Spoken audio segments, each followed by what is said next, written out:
Peoples party की रहनुमा शहला रजा ने कायद नून लीग को निशाने पर रख लिया। कहती हैं नवाज शरीफ इलाज कराने गए थे, अब कहते हैं जिला वतन था। नवाज शरीफ गए तो बीमार थे, आए तो कहा इलाज मुकम्मल कराकर नहीं आए। अगर नवाज शरीफ इलाज कराकर नहीं आए तो ये रिस्क है। बोल के प्रोग्राम ऐसे नहीं चलेगा में गुफ्तगू करते हुए शहला रजा बोली, जुल्फिकार अली भुट्टो 29 साल की उम्र में वजीर थे।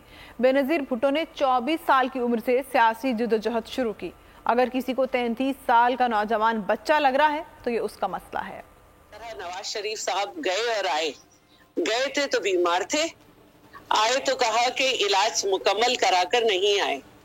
यहाँ तक के कि जब 16 महीने उनके भाई की वजीर आजम थे उनके भाई, उसमें भी नहीं आए। उनको आप पूरा मैदान भी बना के दे, पूरा बलोचिस्तान उनके हाथ में दे दें, कराची में भी कुछ कोशिश करने की करें।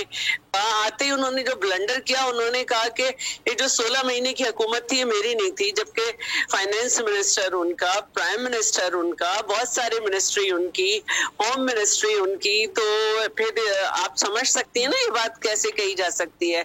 इसके लिए तो समझना चाहिए कि उनकी तबीयत ठीक नहीं है। और फिर जो बहुत बड़ी बात की कि वो इलाज कराने गए थे, आके उन्होंने कहा मैं जिला वतन था। सब्सक्राइब करें और बेल दबाएं ताकि कोई खबर रह न जाए।